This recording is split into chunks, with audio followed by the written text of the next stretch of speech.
Harris and Ackermann lead Foxes to unlikely win. 6 wickets from the experienced Chris Wright against his former employers gave Leicestershire a sniff, some hope and pride restored for the Foxes, who were into the final innings. They'd lost Azad early but recovered to 75 for 1, 303 needed for an unlikely win. Their cause wasn't helped early on. Evans out for Tom Held's 3rd wicket of the match, caught behind for 26. 2 runs off Bamber was enough for Harris to tick over to his 50, but the Foxes weren't out of the woods. They'd need more from the Aussie if they were to pull a result out of the bag. He and Ackermann were playing well together. Middlesex's early joy dried up as they forged a solid partnership. A boundary from Ackermann took the total to 100 runs, but they were finding it difficult to find the fences, and the run rate was slow.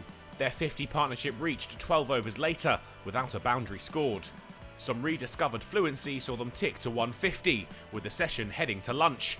The pair reached the break with the score 167 for 2, and Harris was closing in on a century. The side still needed 211 to win. And there was more joy for the Foxes after the break, the score up to 150, and Leicestershire with a bit of freedom and plenty of time. Fortune was with them too. A streaky edge to the boundary took Harris to his 100, and saw the value of the partnership tick over to triple figures. What started as an unlikely chase now looked less intimidating.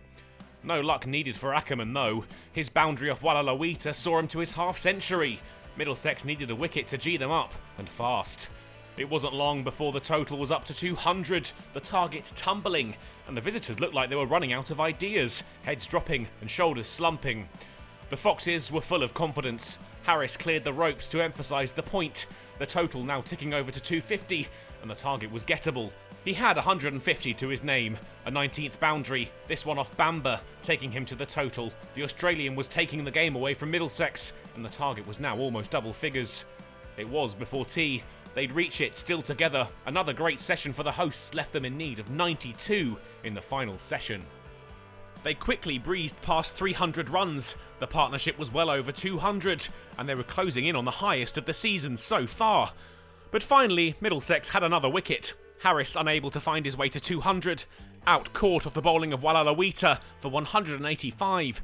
He might have been leaving the field of play, but he'd left an indelible mark on this game.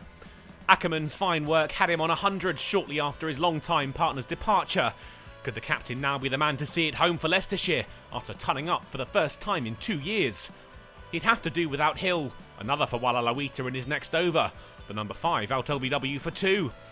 Swindles could only add 12, but the target was 23 when he fell. Middle stump removed by Bamber. Some late fight for the visitors, but it looked to be too little, too late. The skipper was the man to watch though. He was doing his side proud and made short work of the remaining runs. Mike with the best seat in the house at the other end. He sealed it. Leicestershire finally had their first win on the board after a difficult campaign, and you could see what it meant to them. The result means the Foxes have moved ahead of their opponents in Group 2. Middlesex's miserable season only broken so far by that win over Surrey at Lord's. They're now bottom, the gap to the Foxes 10 points, and they won't be able to do anything about that next week. No match scheduled for them.